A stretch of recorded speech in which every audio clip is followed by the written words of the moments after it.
बिस्मिल्लाहिर्रहमानिर्रहीम। आज का हमारा टॉपिक है the transtheoretical model of behaviour change in health psychology. कि हेल्थ साइकोलॉजी में हम किसी के बिहेवियर को किस तरह से अबाउट हर हेल्थ उसको उसकी सेहत के बारे में किस तरह से अवेयर करके उसके जो बुरे बिहेवियर या बैड हैबिट्स हैं उनको चेंज किस तरह से कर सकते हैं। तो उसके अकॉर्डिंग हेल्थ साइकोलॉजी ने 5 डिफरेंट मॉडल्स दिए हैं, जिसमें से एक ये है transtheoretical model of behaviour change in health psychology.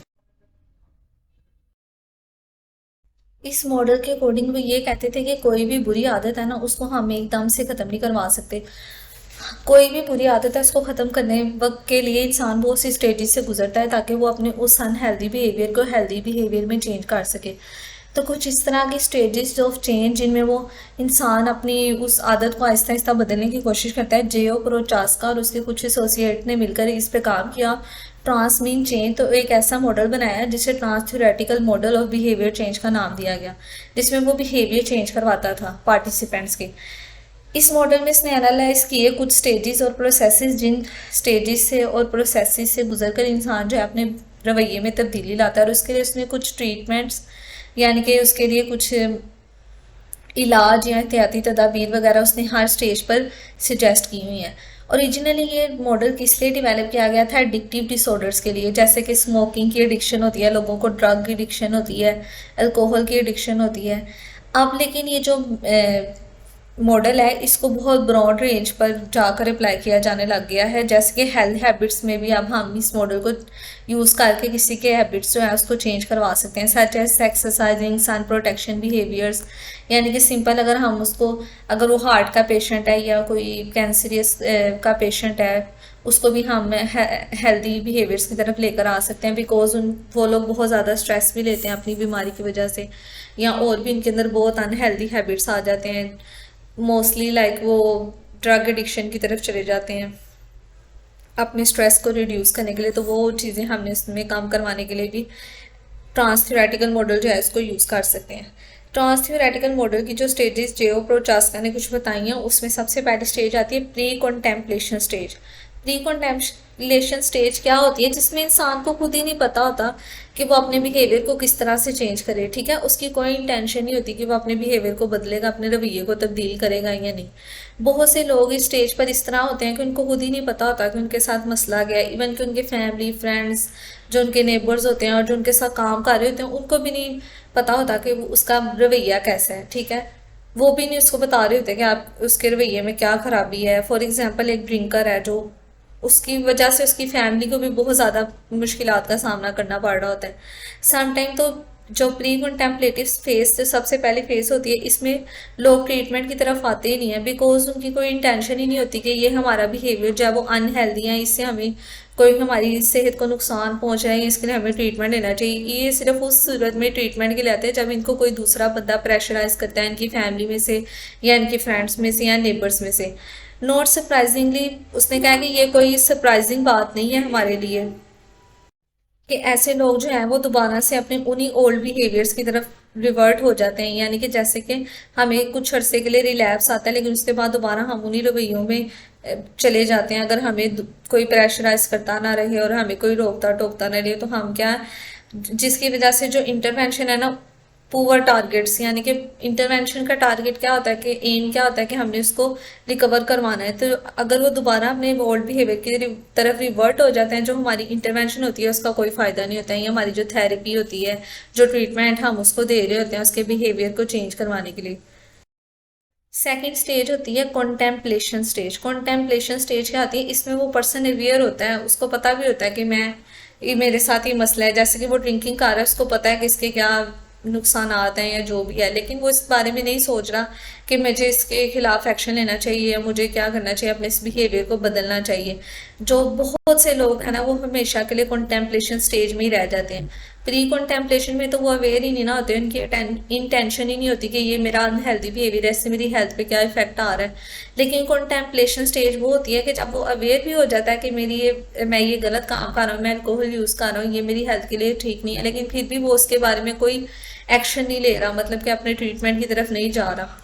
इसमें इसमें हम क्या इंटरवेंशन देते हैं, इसमें हम उनके अंदर रिसेप्टिविटी पैदा करते हैं। रिसेप्टिविटी का मतलब कि हमने उनको ये सिखाना है कि वो कबूल करें कि उनका बिहेवियर जो है वो अनहेल्दी है और उसको उन्होंने चेंज करना है। उनको हमने कबूलियत की तरफ लेकर आना है कि वो अपने रवैये को बदलने की तरफ आए। थर्ड स्टेज होती है प्रिपरेशन स्टेज, जिसमें हम उनको पीपल्स जो है यानी कि लोग जो हैं उनको हम फोर्स करते हैं कि वो अपने बिहेवियर को चेंज करने की कोशिश करें। इंटेंट का मतलब कि हम उनको समझाते हैं, उनको मकसद बताते हैं कि उनको अपना जो रवैया है वो क्यों बदलना चाहिए और किस तरह से वो उसको प्रॉपर तौर पर अपने रवैये को बदल सकते हैं। फॉर एग्जांपल उसने कहा है कि इसमें हम किसी एक स्पेसिफिक बिहेवियर को टारगेट करते हैं। जैसे कि वो स्मोकिंग कर रहा है ना, तो हम उसे कहेंगे कि रोजमर्रा में वो जितने सिगरेट पी रहा है ना उससे वो कम पीने की कोशिश करें। आहिस्ता आहिस्ता हम उसको कमिट करते हैं, कमिटमेंट की तरफ लेकर आते हैं, ये कि वो हमें ये यकीन दहानी कराए कि वो आहिस्ता आहिस्ता अपने इस बिहेवियर को खत्म करने की कोशिश कर रहा है। फोर इसमें हमने सिर्फ उसको प्रिपेयर करना है। फोर्थ स्टेज में एक्शन लेने की बारी आती है। एक्शन स्टेज में हमने उस पर्सन को बताना है कि किस तरह उसने अपने बिहेवियर को मॉडिफाई करके उसको खत्म करने के, उस मसले के पर काबू पाने की कोशिश करनी है। Action requires the commitment of time and energy. देखो, जब एक्शन हम किसी चीज़ के या कोई कमिटमेंट करते हैं तो उसमें हमें टाइम और एनर्जी रिक्वायर होता है। बिकॉज हमने जब रियल लाइफ में किसी का बिहेवियर चेंज करवाना होता है तो उसके लिए it requires a lot of time and our potential, या साइकोलॉजिस्ट की पोटेंशियल होती है, या किसी डॉक्टर की पोटेंशियल होती है, या किसी फैमिली मेम्बर की सारी पोटेंशियल या उसकी सारी मतलब कि अटेंशन उसकी तरफ होती है कि उसने इसके बिहेवियर को चेंज करवाना है। तो जब रियल लाइफ में हम किसी के कोई बिहेवियर को चेंज करवाते हैं तो it takes a lot of time and your energy and your intentions each and everything. It include stopping the behaviour, किस तरह से हमने उस बिहेवियर को स्टॉप करना है और किस तरह किसी की लाइफस्टाइल को मॉडिफाई करना है, यानी कि चेंज करना है और उसकी इन्वायरमेंट के अकॉर्डिंग बनाना है। ठीक है, कि जो उसके बिहेवियर से एसोसिएटेड क्यूज हैं, इशारे हैं, जिनसे हमें पता चल सकता है कि इसकी जो इसका माहौल है या इसकी ज़िंदगी में क्या मसला है, उसको हमने किस तरह से उसको छुटकारा हासिल करवा के देना है उस चीज़ों से। ठीक है, फिफ्थ स्टेज होती है लास्ट स्टेज, जिसे मेंटेनेंस स्टेज कहा जाता है।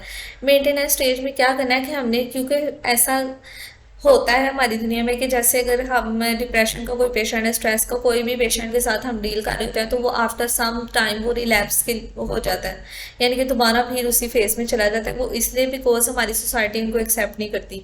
हमारी सोसाइटी में ऐसे लोग हैं, सबका अपना अपना टेम्परामेंट है, तो हम हर टाइम उन पेशेंट्स के साथ काम बिहेवियर, फैमिली वाले भी समटाइम तंग आ जाते हैं और फिर उसके साथ वैसा बिहेवियर करते हैं जिसकी वजह से वो दोबारा रिलैप्स की तरफ चला जाता है, यानी कि रिवर्ट बैक कर जाता है अपने उसी बिहेवियर की तरफ। तो एक पर्सन जो है वो ज़्यादा से ज़्यादा 6 मंथ तक भी अपने एडिक्टिव बिहेवियर से अगर बिल्कुल फ्री रहा है, उसने वो उस बिहेवियर को दोबारा नहीं किया, यानी कि उसने 6 माह तक सिगरेट दोबारा नहीं पी, तो इसका मतलब यह है कि वो मेंटेनेंस स्टेज में है। लेकिन रिलैप्स क्या है, एक रूल है, बहुत से हेल्दी बिहेवियर है। इस स्टेज मॉडल को हम एक स्पाइरल की तरह कॉन्सेप्चुलाइज करते हैं कि एक पर्सन जो है वो पहले एक्शन लेता है, फिर उसको मेंटेन करने की कोशिश करता है, फिर रिलैप्स के बाद दोबारा वो प्री कॉन्टेम्पलेशन फेज में चला जाता है, यानी कि उसमें इंटेंशन देना, अपने जो अनहेल्दी बिहेवियर है उसको इंटेंशन देना भी छोड़ देता है। इस तरह ये एक साइकिल चलती रहती है और ये cycle again and again repeat होती रहती है, और तब तक ये साइकिल रिपीट होती रहती है जब तक हम प्रॉपर तौर पे उसके उस बिहेवियर को ख़त्म ना करवा दें।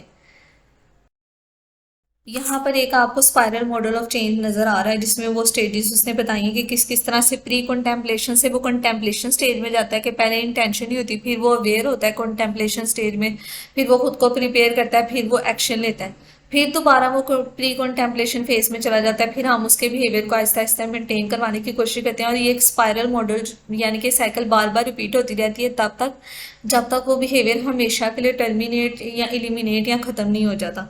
Using the stage model of change, इस मॉडल ऑफ चेंज को हम यूज़ किस तरह से कर सकते हैं। उसने क्या, हर स्टेज पे हमें डिफरेंट टाइप की इंटरवेंशन जो है वो देनी होगी। जैसे मैंने आपको प्री कॉन्टेम्पलेशन में बताइए कि क्या इंटरवेंशन देनी है, कि उनको अवेयर करवाना है। ठीक है, फिर कॉन्टेम्पलेशन स्टेज में हमने उनको बताना है कि इसके क्या इफेक्ट्स हैं, फिर उनको प्रिपेयर करना है, किस तरह से एक्ट करवाना है। उसने क्या, प्री कॉन्टेम्पलेशन स्टेज में हम उसको प्रोवाइड करते हैं कि उसको हमने मोटिवेट करना है कि इन्फॉर्मेशन देनी है उसकी अनहेल्दी हैबिट की तरफ के बारे में, और उसको कॉन्टेम्पलेशन फेज की तरफ लेके जाते हैं।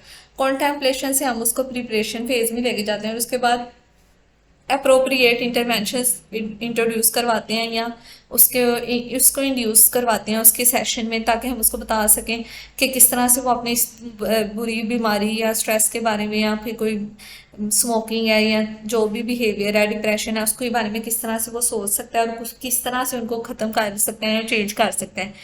इंटरवेंशन जो है इसमें हम एक्सप्लिसिट कमिटमेंट्स करते हैं उसके साथ, यानी कि बोल के ज़ाहरी तौर पर उसको हमने करके दिखाना है कि वो किस तरह से अपने बिहेवियर को चेंज कर सकता है। प्रिपरेशन और एक्शन स्टेज में हमने जो गैप है उसको ख़त्म करना है, किस तरह से हमने उसको प्रिपेयर करना है, किस तरह से हमने उसको जो है एक्ट करवाना है उस बिहेवियर पर। इंटरवेंशन जो सजेस्ट की जाती है वो है सेल्फ इन्फोर्समेंट, कि हमने उसको कहना है कि उसने खुद ब खुद खुद को इन्फोर्स करना है कि किस तरह से उसने अपने इस बिहेवियर को ख़त्म करवाना है। सोशल सपोर्ट के उसके फैमिली फ्रेंड और नेबर्स उसको किस तरह से सपोर्ट करें। स्टिमुलस कंट्रोल के कौन सा ऐसी फील उनको आती है जिसकी वजह से वो इस चीज़ की तरफ जाते हैं, उस स्टिमुलस को हमने कंट्रोल करवाना है। एंड कोपिंग स्किल, कि कौन सी ऐसी कोपिंग स्किल है जिसको अगर हम उसको बताएंगे कोपिंग स्ट्रेटेजीज के, वो अपने बिहेवियर को किस तरह से कंट्रोल कर सकता है, देन वो इंडिविजुअल जो है वो एक्शन फेस में लॉन्ग टर्म तक रह सकता है, यानी कि अपने इस बिहेवियर को ज़्यादा अरसे तक मेंटेन रख सकता है। और अगर बिल्कुल ख़त्म कर दे तो इसका मतलब है एलिमिनेशन स्टेट, जो कि बहुत कम जो है वो हमें हासिल होती है इस तरह के मसलों में, यानी कि इन बीमारियों में, स्ट्रेस एंजाइटी वगैरह या स्मोकिंग या अल्कोहल वगैरह। Stage of modern health behavior deserves to be true, but it use has shown mixed success, यानी कि समटाइम्स सक्सेस हासिल होती है कुछ फील्ड्स में, कुछ में नहीं भी होती। इस तरह के इंटरवेंशन जो है वो हर पार्टिसिपेंट्स जो है, हर पर्सन को है जो हमने एक हर स्टेज में देनी है, लेकिन कुछ केसेस में ये सक्सेसफुल साबित होती है इंटरवेंशन और कुछ में नहीं होती। Thanks. Any queries you can ask me in the comment section, and for more videos you can subscribe my YouTube channel. Jazakallah.